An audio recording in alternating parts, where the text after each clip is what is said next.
The 60s were a decade when motorcycles stopped being just practical and started being dangerously fast. British twins, Japanese upstarts, and American muscle all chased top speed records, and the results were machines that outpaced the roads they were sold for. From racing technology on the street to engines tuned for raw performance, these are the 15 fastest 60s motorcycles too fast for public roads. Number 15, Bridgestone 350 GTR.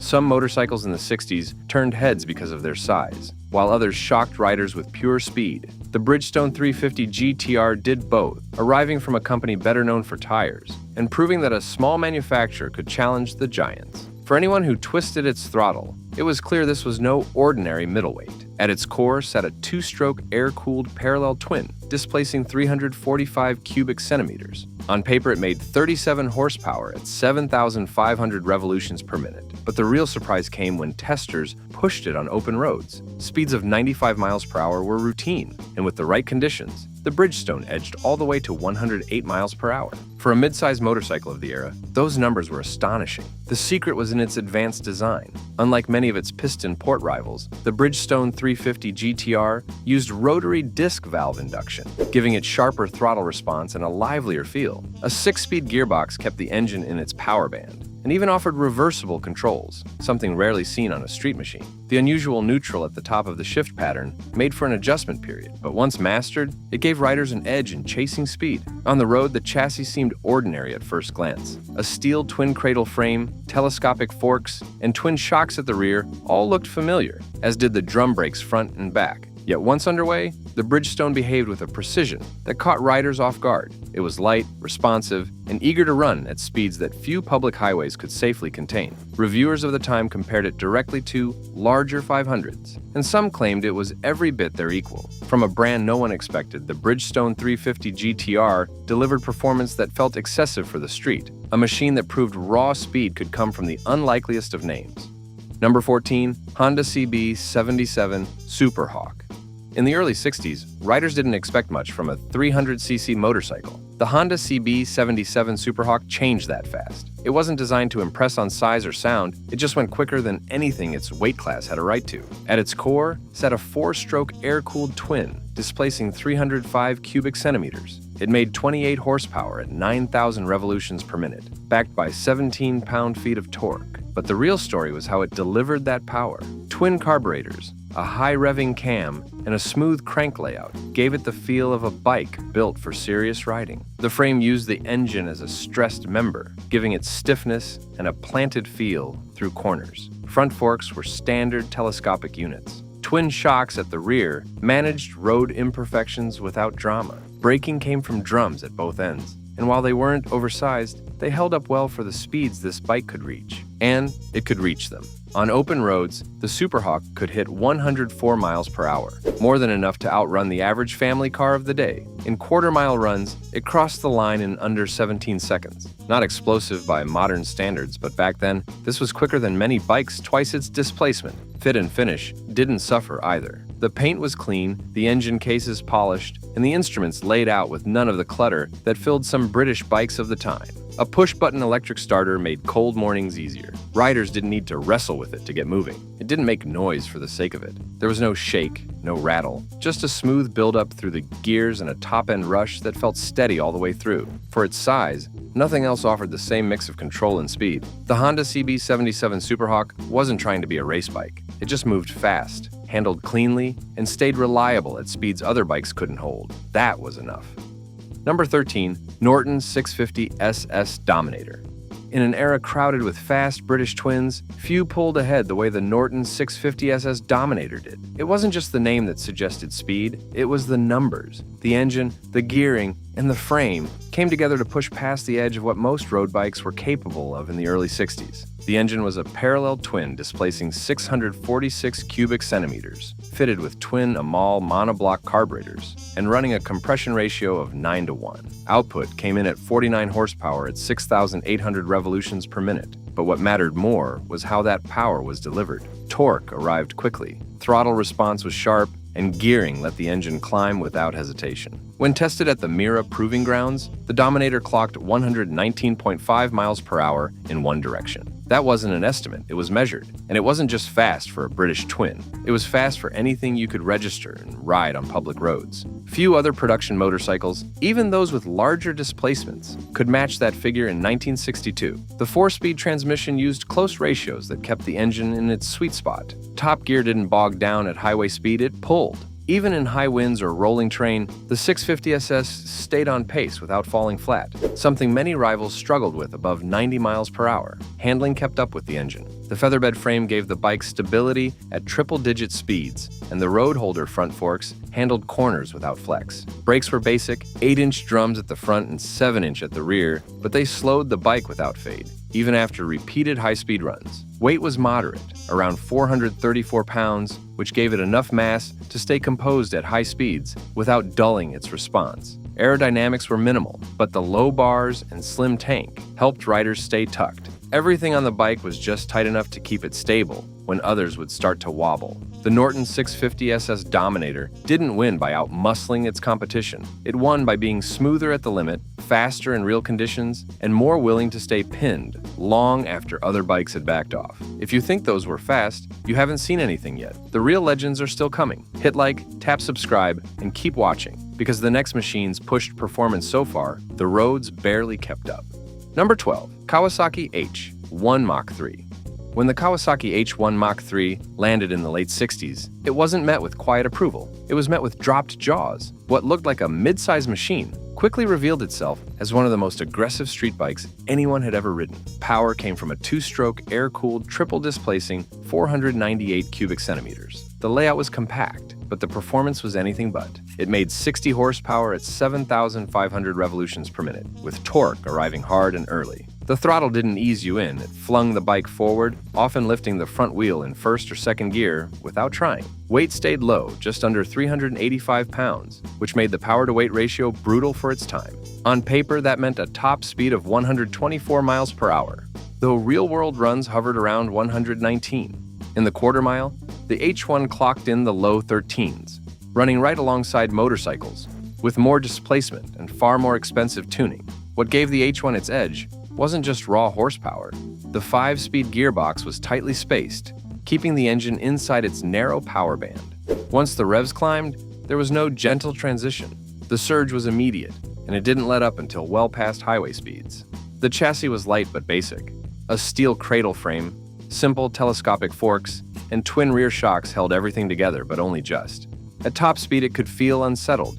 High-speed corners asked more of the frame than it was ready to give, and the drum brakes had to work hard to bring everything back down. Still, in a straight line, nothing touched it. Other manufacturers were building balance.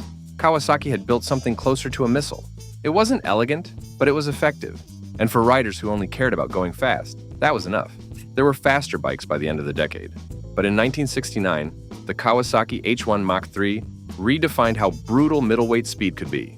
There was no need to warm up to it. Twist the throttle, hold on, and hope the road ahead stayed straight. Number 11. BSAA 65R Rocket. Few mid-60s machines carried the promise of speed as clearly as the BSAA 65R Rocket. From its moment of ignition, it pushed beyond quiet sport into territory where public roads felt short. At its core was an air-cooled overhead valve parallel twin, displacing 654 cubic centimeters, tuned with a compression ratio of 9:1, and equipped with a 2:1 Siamese exhaust. That setup yielded approximately 49 brake horsepower. On test runs, it cruised at 85 miles per hour and reached a 108 miles per hour top speed, making it the fastest bike BSA sold at the time. Its 4-speed transmission delivered those figures with intent. Gearing wasn't overly tall, so when the throttle opened, acceleration felt immediate. The chain final drive and unit construction package translated power cleanly without excessive losses. Riders found the pull steady from mid-range and tenacious all the way to top end. Handling reflected the bike's agenda. The frame borrowed from the A65 unit twins was steady and functional, with drum brakes front and rear that stopped well enough if you respected their limits. At speed, the bike remained grounded, and the Rocket never felt like it was riding on borrowed time. It simply stayed in motion. Beyond raw numbers, its sports styling gave away nothing of the mundane. A fastback seat hump, chromed mudguards, and a detachable headlight nacelle suggested racing intent. When the factory used them as pace bikes at the Isle of Man TT in 1964, they swapped to rear-set controls and lower handlebars, which tells you everything about the performance under that steel. Weight hovered just under 400 pounds, light enough to stay nimble, yet heavy enough to keep it from skittishness at triple-digit speeds. The rocket sat lean rather than lithe, aimed at stability over corner carving, and it delivered. Riding the BSA A65R rocket didn't require screaming past redline to impress. It didn't bridle at speed. It simply carried on, crisp, confident, quick. Compared to its peers, the rocket felt pointed, purposeful, and just willing enough to leave ordinary roads behind. Number 10, Velocette Venom Thruxton. Some motorcycles felt like they raced off production lines. The Velocette Venom Thruxton did exactly that, arriving as a road-going racer and carrying with it a speed that outclassed most rigid singles. The engine was a single-cylinder, four-stroke pushing out 499 cubic centimeters. It ran a high-compression ratio of 9:1 and breathed through a beefy Amal 5GP2 carburetor mounted on a downdraft inlet, and it made 41 horsepower at 6,200 revolutions per minute. On the meter, that translated to a cruising top speed of 110 miles per hour, a rare benchmark for a 50cc single in its day. The heart of its performance lay in racing DNA. Velocette forged a racing-style cylinder head with larger inlet valves and polished ports, enhancing breathing and allowing the bike to stay alive at elevated revs. The close-ratio 4-speed gearbox kept the power in the zone and paired with alloy rims, twin leading shoe front brake, and a cutaway fuel tank made this bike feel purposeful at every throttle twist. Handling held its own against the flashes of speed. The Venom Thruxton used firm telescopic forks up front and a swinging arm rear suspension with adjustable dampers, tight enough for the track, stable enough for quiet straights. At a dry weight under 390 pounds, it didn't hesitate or wallow. It just tracked forward with quiet intent. What made the Thruxton exceptional wasn't just its specs, it was the way it raced in full production trim. In 1967, two of these bikes crossed first and second in the production TT at the Isle of Man. The first time that class had been run on real streets, not taped-off circuits. The winning example also set the fastest lap at 91 miles per hour, the kind of proof you don't forget. It wasn't always smooth. The engine demanded attention to start, and the pushrod single shook noticeably when revved. Yet none of that mattered once the road straightened, because the Venom Thruxton didn't ask for forgiveness. It laid down speed and waited for the next opportunity. By the time riders got it dialed, they realized how rare it was. A full-size race-spec single that could keep pace with twins twice its displacement. That sharp performance spoke louder than any badge. In streets of 60s Britain, it rode with the sureness of a dedicated racer. Number 9, Triumph T100R Daytona. The Triumph T100R Daytona emerged not as a cruiser reborn, but as a road racing echo turned street reality.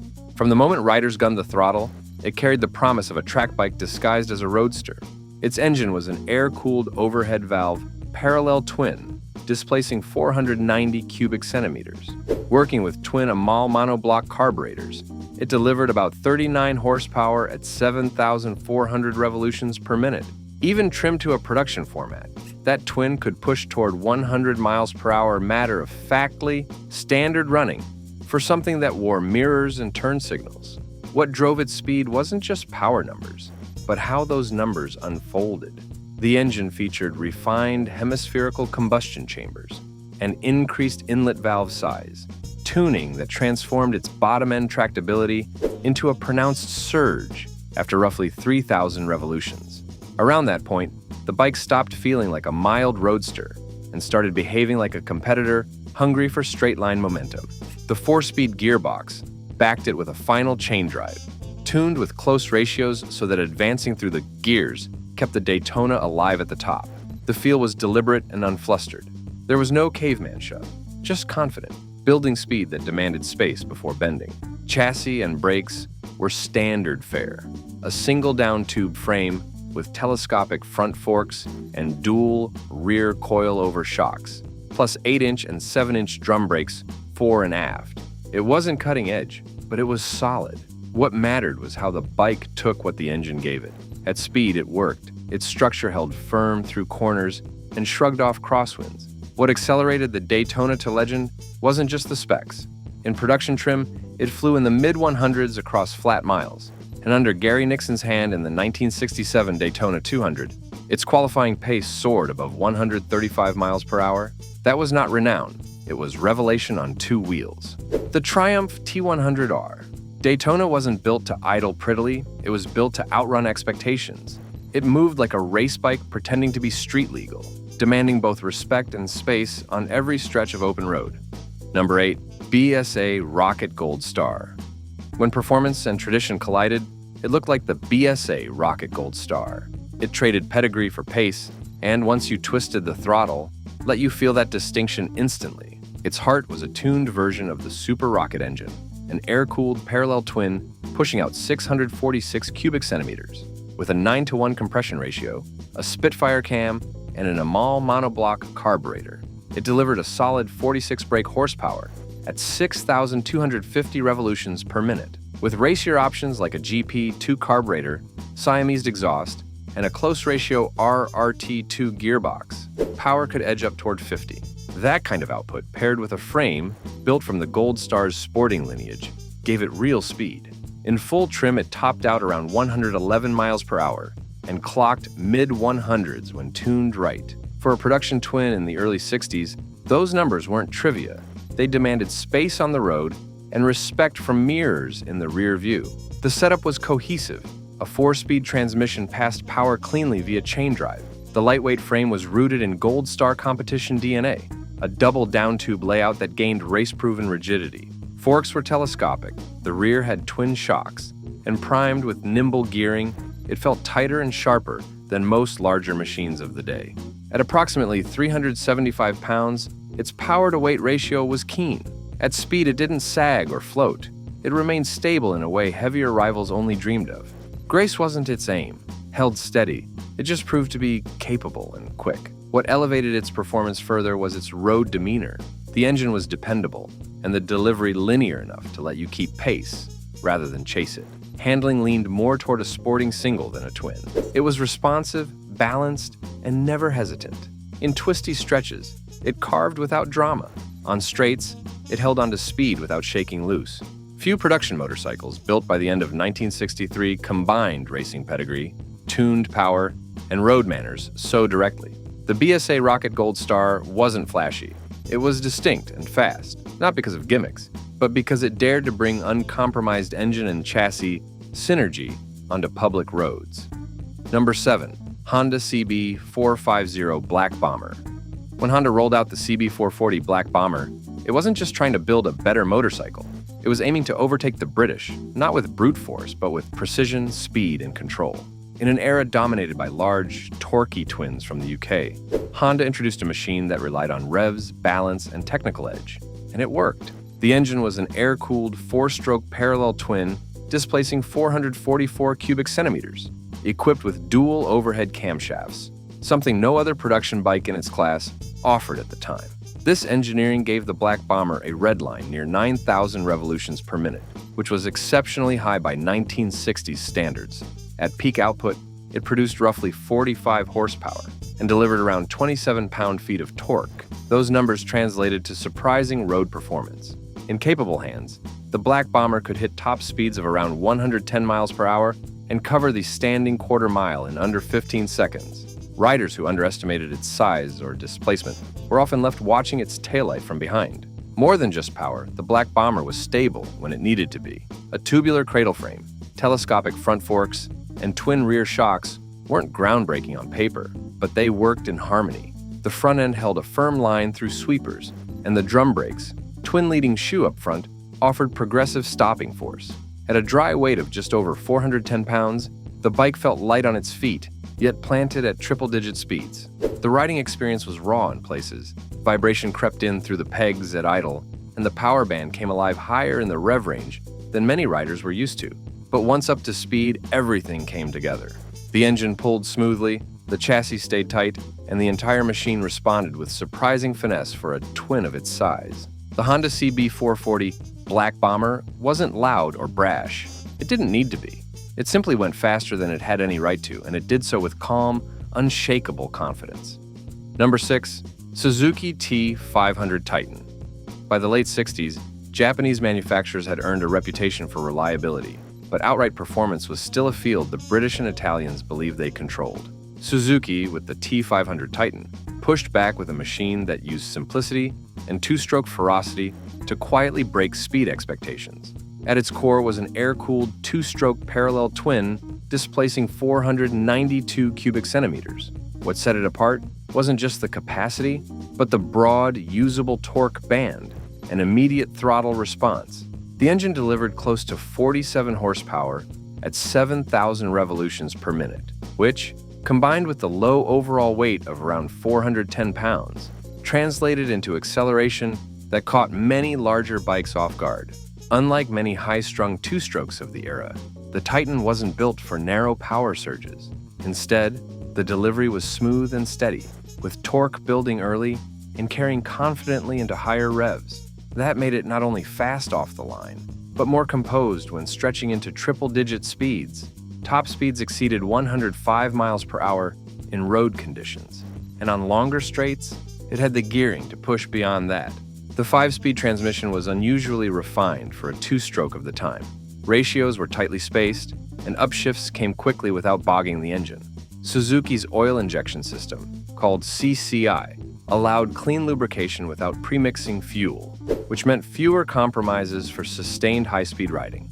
Handling, while not revolutionary, remained trustworthy. The duplex cradle frame and conservative geometry kept the Titan stable through bends, even when the pavement turned rough. Drum brakes front and rear did the job without fanfare, and the suspension, though basic, was well matched to the chassis weight and speed. Where the Titan really surprised was in its endurance. Most riders expected a quick burnout from a two-stroke twin running this hard. Instead, it proved durable enough for long hauls, reliable enough for daily use, and still responsive when asked to sprint. The Suzuki T500 Titan didn't rely on theatrics. It delivered speed without excessive weight, complexity, or fragility, and in a market dominated by bigger names, it found its edge by simply being faster than most expected. Number 5. Ducati 250 Mach 1. Few motorcycles of the mid-60s packed so much race-bred urgency into a quarter-liter frame as the Ducati 250 Mach 1. This was not subtle speed, it was speed you could feel in every gear, delivered through innovation rather than brute force. The heart of the machine was a 4-stroke, air-cooled single, with bevel-driven overhead camshaft displacing 249 cubic centimeters. It featured a 10-to-1 compression ratio, a rev-happy cam, and a Del Orto carburetor feeding the mixture. That setup produced approximately 27 horsepower at 8,500 revolutions per minute. On open roads, riders regularly saw speeds just north of 100 miles per hour, making it possibly the fastest production 250cc motorcycle available at the time. In more aggressive trim, especially with fairings or tuning, it edged into the low 100s consistently. This wasn't merely about raw numbers. The single's lightweight design helped. With a dry weight of roughly 256 pounds, power to weight was sharply favorable. Riders described the acceleration as eager rather than explosive, steady, deep revving acceleration that felt surgical in how it carried speed from twisty back roads to fast straights. The 5-speed gearbox, rare on small singles then, gave riders command. Gears were closely spaced, so as one climbed the revs, the power stayed right where it mattered.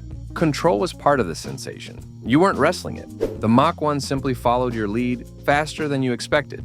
Chassis details were straightforward but effective. A tubular cradle frame, telescopic front forks, twin rear shocks, and drum brakes gave it a poised ride. At highway pace, the frame never felt limp, and the brakes didn't fade. It felt like a small race bike in everyday clothes. The Ducati 250 Mach 1 delivered what every fast bike should. It carried you forward with clear intent, held composure at speed, and never hinted at fragility. It wasn't exotic for the sake of show. It was sharpened for pace. Number 4. Honda CB750. When Honda unveiled the CB750, they didn't just raise expectations, they reset them. Riders braced themselves, not for flash, but for a bike that handled like a roadster and moved like a race replica. At its core lived an air-cooled single overhead cam inline, 4 displacing 736 cubic centimeters. That engine produced roughly 67 horsepower, 8,000 revolutions per minute, and offered smooth, believable power without needing to rev into the stratosphere. What really changed the game was how that much displacement and power was packaged into something reliable and street legal. In Top Gear runs, test riders reported top speeds approaching 125 miles per hour. It wasn't just fast, it carried speed, like it owned the open road. The 5-speed gearbox shifted crisply, keeping pace with the quad's racing instincts, while the front disc brake was a novelty that gave serious stopping power, graded and predictable, even when braking from high speed. Riders felt instinctively that the bike was on par with much sportier machines. Chassis work was straightforward but smart.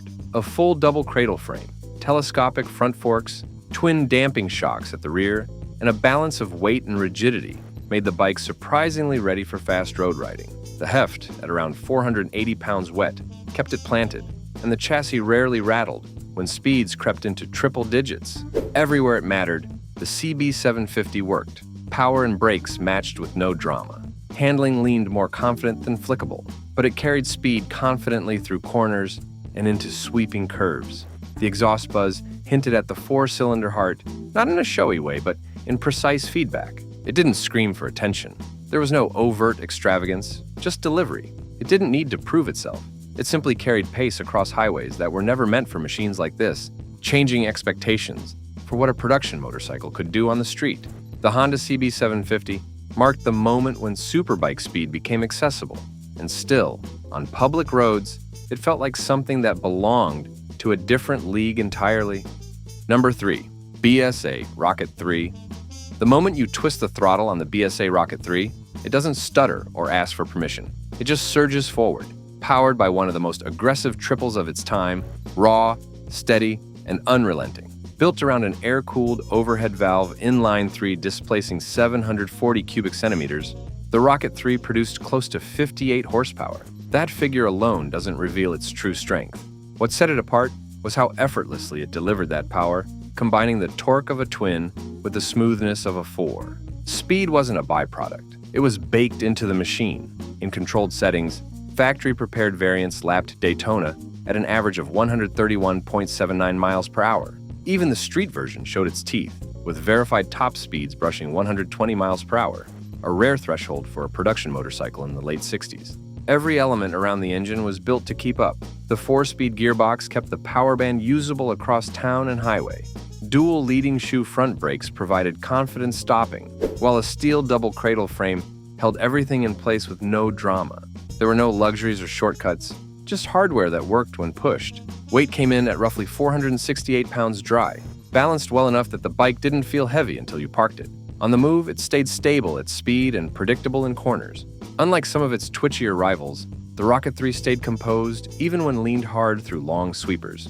The torque curve hit early and stayed flat. That meant riders didn't have to wring it out to get moving. Acceleration came quickly in 3rd and 4th gear, letting the bike climb speed with an ease that felt almost deceptive. One moment you were cruising, and the next you were closing on triple digits without any mechanical complaint.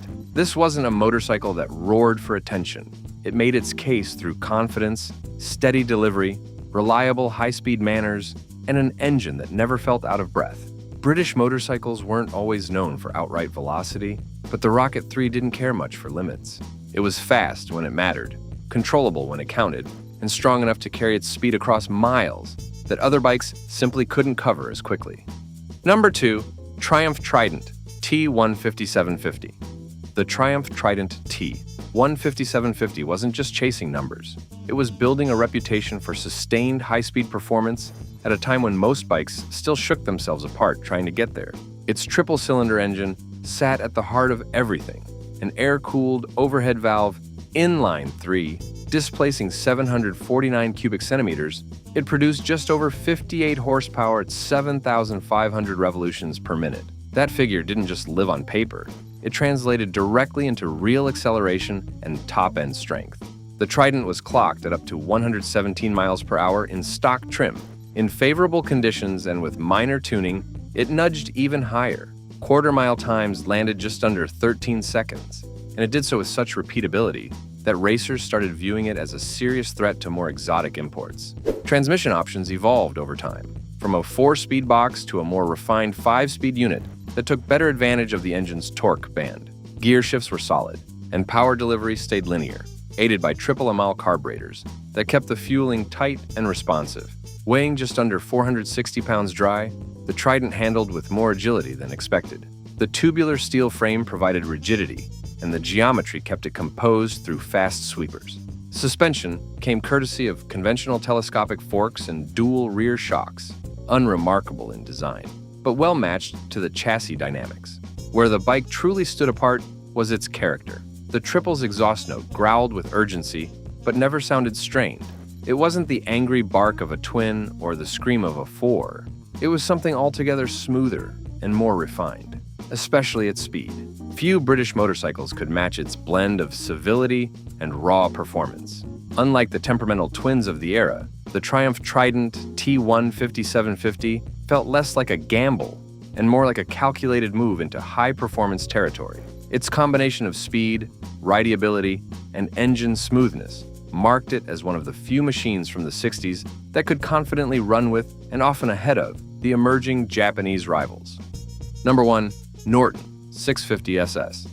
Riding the Norton 650 SS didn't just feel fast, it felt inevitable. The kind of speed born from heritage, refined over time until performance wasn't a chase, but a given. Under its tank lived an air-cooled, overhead valve parallel twin, displacing 646 cubic centimeters. It produced around 49 horsepower at 6,800 revolutions per minute, thanks to a downdraft alloy head, wide-splayed ports, and twin-amal monoblock carburetors feeding the engine. That evolved head, borrowed from a Dommeraker TT Legend, let the engine inhale deeply and rev higher than most of its British contemporaries. What truly defined its pace wasn't just horsepower, it was speed proven in real runs. At the Mira track, a production 650 SS hit 119.5 miles per hour in one-way testing. That wasn't a tricked machine, that was a showroom-ready twin moving at race bike levels. The 4-speed gearbox kept power delivery tight and focused. Gears were spaced so riders could stay in the engine's sweet spot. Downshifts were deliberate, throttle response crisp, and the chain drive stayed clean and direct. No unnecessary slop when speed mattered. Chassis and brakes matched the engine's resolve. The slimline featherbed frame was sharp, with top rails narrowed for rider comfort and precise handling. Road holder forks and twin drum brakes offered stable control when speed crept beyond most bikes' limits. At a dry weight near 434 pounds, the bike didn't feel light, but it felt unshakable once you leaned into a corner at pace. Torque arrived low and stayed strong. No need to hunt revs. Acceleration was firm and immediate, carrying into triple-digit speeds without hesitation. The exhaust note stayed deep, with a steady pulse that spoke of mechanical refinement, not brute force. On winding roads or straight stretches, the 650 SS moved like it was born for speed. Not born to boast, but to deliver. Few bikes of the 60s combined engineering discipline and raw pace so naturally, and few felt as composed when stretched to their limits. To ride a Norton 650 SS was to experience confident speed in its purest form. Not loud, not showy, but unquestionably fast. And it carried that clarity all the way to the finish line. They weren't built for comfort, they were built to outrun everything else. If you know a machine that went even faster, leave it in the comments. Like what you saw, tap like and subscribe for more classic performance.